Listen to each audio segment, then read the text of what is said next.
Sunod, mga kababayan. Ano yung sunod, Kent? O dito tayo kay Maria Cristina Conte. Mga kababayan, may patutsada si Attorney Conte kay Sara. Kasi, mga kababayan, in-interview si Attorney Conte ng isang, di ko alam kung reporter ba yung nag-interview sa kanya or netizen or vlogger, na ano daw reaksyon ni Attorney Conte sa hindi pagsipot ni Sara at yung 6 billion na pera sa bangko ni Sara. Pakinggan nyo mga kababayan ha. Pakinggan nyo ang patutsada ni Attorney Conte. Reaction ng impeachment proceedings kanina. Ay, teka, sumipot ba? Ako, masasabi ko, ang hirap na magpasya ngayon kasi nagsisimula pa lang. Actually, sa totoo parang gusto kong i-compare dun sa nangyayari sa tatay kasi mas familiar ako sa nangyayari sa tatay. Una, pareho sila ng galawan. Huwag magpakita. Kita ninyo? Unang tanong, anong reaction mo ma'am patungkol sa impeachment proceedings kanina? Ang sagot ni Attorney Conte, ang sagot ni Attorney Conte, sumipot ba? Di ba? Ano daw? Ano daw? Kent, minsan sa ibang lugar ka mag-vlog, wag palagi dyan. Sometimes sa loob ng car mo, sa tiris or sa ibang lugar. O ano naman ngayon kung nandito ako lagi? Problema ba yun? Ulitin ko ha mga kababayan. Ay, teka, sumipot ba? Ako, masasabi ko, ang hirap na magpasya ngayon kasi... Diba? Anong reaksyon daw ni Attorney Conte sa impeachment proceedings kay Sara? Sumipot ba? Ngayon, tanong ngayon, sumipot nga ba? Wala. Nagsisimula pa lang. Actually, sa totoo parang gusto kong i-compare dun sa nangyayari sa tatay kasi mas familiar ako sa nangyayari sa tatay. Una, pareho sila ng galawan. Huwag magpakita, huwag sumipot kapag panahon na ng singilan. Pareho sila ng galawan ng tatay niya. Hindi sumisipot, hindi nagpapakita sa panahon ng singilan. Which is, yun nga naman. Totoo nga naman mga kababayan na si Sara, ipinatawag, hindi sumipot. Si Digong, ganun, sabay sila, di ba? Sabi nga ni Representative Tinio, na double dead. Na double dead daw. Yung anak, may impeachment proceedings ng 22 of April. Yung tatay naman pagkahapon, may hearing din, confirmation of charges. Di ba? Continue. Panahon na ng husgahan. Pero pangalawa, mukhang ang isang kapareho din, pareho silang nasusukol ng ebidensya. Kapag lumabas ang ebidensya, doon mo talaga makikita na may kababalaghang nangyari ng panahon nila. Reaction ng Diba? Pareho silang hindi sumisipot. Kapag sinisingil, hindi nagpapakita. Kaya ibig sabihin, no, na kapag may ebidensya, ibig sabihin daw may ginawa silang kababalaghan nung panahon nila, nung panahon ni Digong. Diba? Na which is ganyan din ang nangyari ngayon kay Digong sa ICC. Habang tumatagal, padami ng padami yung ebidensya. Habang tumatagal, diba? Halos mapunit na sa sobrang tawa. Diba? Ang daming DDS dito. Ang sabi, malita pa more, gay lang, may panahon din kayo. Alam nyo, ito mga DDS, hindi maka-move on sa maleta. Dati, ang hanap ninyo, ginto. Ngayon, maleta. Ano bang meron sa maleta? Nakita nyo ba may lamang pera? Di ba ang kadalasan pinakita ni Baligod, puro maleta, puro maleta? Asan yung pera? Kasi nga, ang mga DDS, nung naglabas si Ramil ng ebidensya na kilala siya ni Sara, malapit sila kay Sara, ang sabi ng DDS, asan yung picture? Asan yung pruweba? Asan yung video? Noong ipinakita na, ang sabi, AI, hindi totoo, gawa-gawa lang yan. Ngayon, tanong namin, kasi hindi makalimutan ng mga DDS itong sinabing maleta. Sa maleta ba may nakita kayong pera? So, ibig sabihin pala, pag may tao dyan nagkarga ng maleta, pera na agad. Asan yung pera? Asan yung laman ng maleta? Yun ang gusto naming malaman kasi mahirap kasi. Pwede man na natin sabihin. Kahit nga ako bukas, magdala ako ng 3 maleta, sabihin ko, oh, ito maleta. So, ibig sabihin ba, pag may maleta kang hawak, pera agad? Ganun ba yun? Ilabas ninyo. Buksan. Sa dinami-daming maleta na idiniliver, mga kababayan, sa dinami-daming maleta na diniliver, Sagot ba? wala bang ni isa sa kanilang 18 Marines na nag-video man lang na ito bago isara ang maleta, may lamang pera? Wala man lang isang nakapag-video nun? Na, ito po yung maleta bago po isara nung cashier na nagbibilang. Yan, binidyohan po namin. Wala bang ganon? Ni isa maskin picture man lang habang may nagbibilang? Selfie man lang habang may nag-repack? Para mapaniwala na ang laman ng maleta ay pera. Paano kung ang laman ng maleta na yun, mga kababayan, paano kung ang laman ng maleta na yun ay ukay-ukay? Diba? Ay, Diyos ko.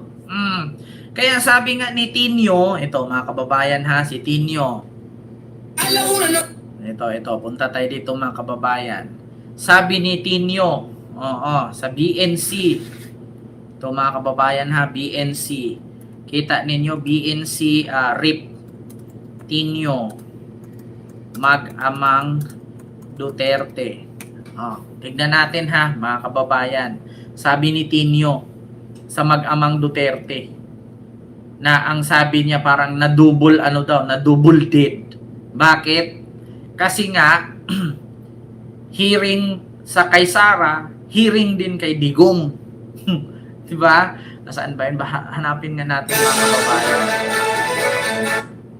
Hanapin natin yung reaction ni Representative Tinyo. Andito sa BNC, yung tawa nga ako ng tawa nun sa reaction niya Mga kababayan, wait lang. Wait. Hanapin natin yan para malaman natin yung kanilang mga katangahan. Diba? Ito po, asan na ba yun si Tinyo? Mga kababayan, tawang-tawa ako dun sa reaction ni Tinyo na double, double dead ba yun? Double standard ba yung sabi niya? Na daw yung tatay nasa hearing, ito. Huwag takbuhan. Sa halip, dapat daw harapin ng mag-amang Duterte ang kanilang mga issue. Sa impeachment man o sa ICC. Yan ang agenda report ni Isaiah Mirafuentes ng Abante. Na-double kill daw ang pamilya Duterte. Double kill daw ang pamilyang Duterte, sabi ni Tinyo. May kasi kahapon ang impeachment hearing laban kay VP Sara at ang final decision ng ICC sa jurisdiction sa kaso ni FPRRD. Pinapakita nito na in the end, hindi talaga matatakasan ng mga Duterte ang accountability. Tama. No, yung tatay, kailangan humarap sa hustisya. At yan ang nakikita natin sa nangyayari sa Daig. Pero aminado si Acting Church Party List Representative Antonio Tinyo na malapader pa rin ang tiwala ng tao sa mga Duterte. Well, realidad na mataas pa rin ang popularidad ng Duterte brand. No? Hindi naman nakatali sa isang tao lamang. Ultimately, it's a brand, Duterte brand. No?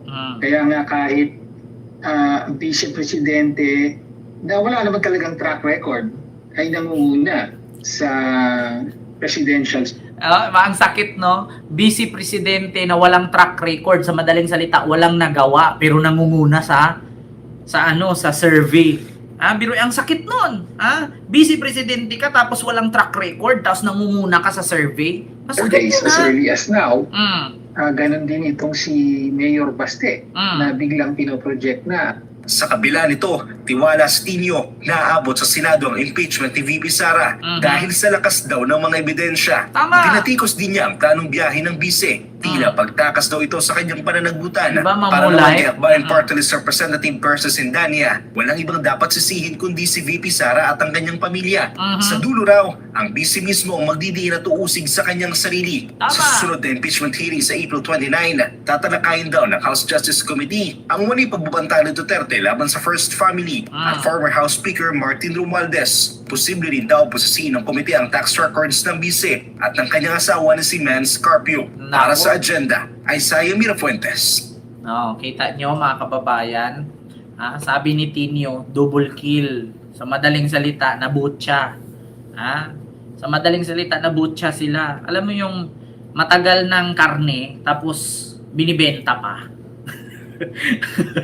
Yun yung butya.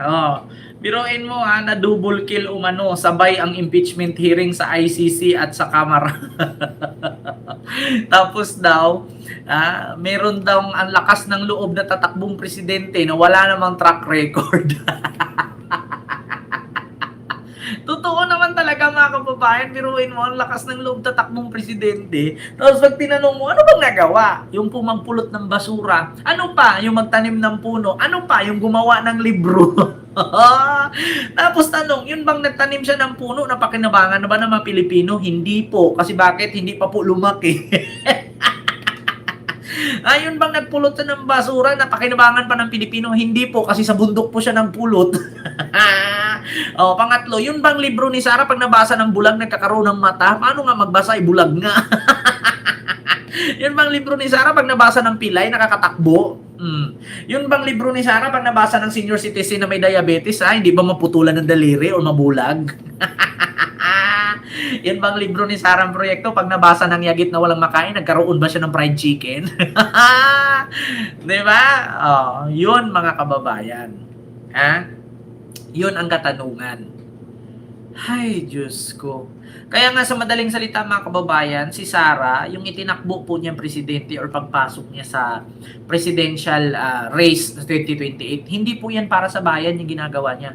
Para sa sariling pamilya. Bakit? Kapag si Sara nanalo, unang gagawin niya, lahat ng kaalyado, absuelto na may mga kaso.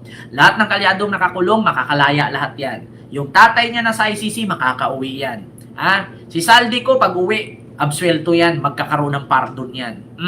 Sino pa? Yung mga kaalyado na yan, si Tebes, makakalabas di oras yan. Si Bantag, malayang makakalabas, tatakbo pang senador yan. Niwala kayo sa akin mga kababayan. Yan ang mga gagawin ni Sara. She is running not for the Filipino people, but for their own family's interest.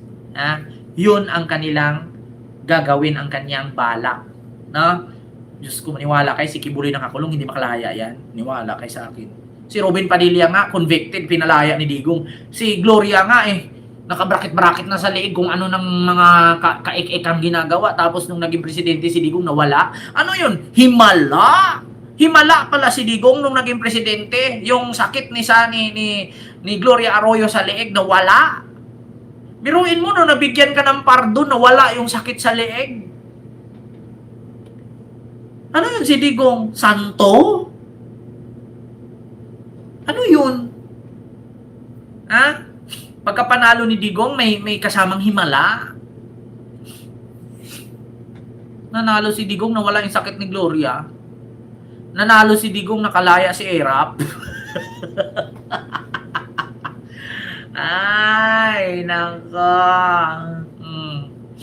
So, yun po yun, mga kababayan. Nako, I like your topic head. All are important issues. Salamat po, Ma'am Selva Glory, sa yung super chat. Si Tandang maliit, lalong liliit yan. Kaya nga lahat ng magna pinakawalan.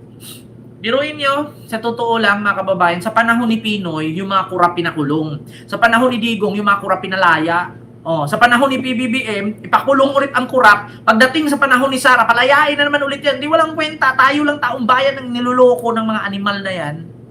Sa panahon ni Pinoy, pinakulong si Bong Revilla, si Jinggoy, si Gloria, sino pa? Marami sila, si Erap. Sa panahon na si Robin, nakakulong, marami sila. Tapos nung naging presidente si Digong, nakalaya si Erap, nakalaya si Gloria, si Jinggoy, si Revilla, si Robin, sino pa? Lahat, halos nakalabas lahat. Tapos ngayon, pagkapanahon kay PBBM, ipapakulong ulit. Pag nanalo si Sara sa 2028, baka lalaya na naman. Diba? Ginagawang tanga ang Pilipino. Oo, dyan mo malalaman. Ang magaling na presidente, may naipakulong na kurap. Pero ang presidenteng walang kwenta, yan yung nagpapalaya ng kurap. Diba? So yun po yun, mga kababayan.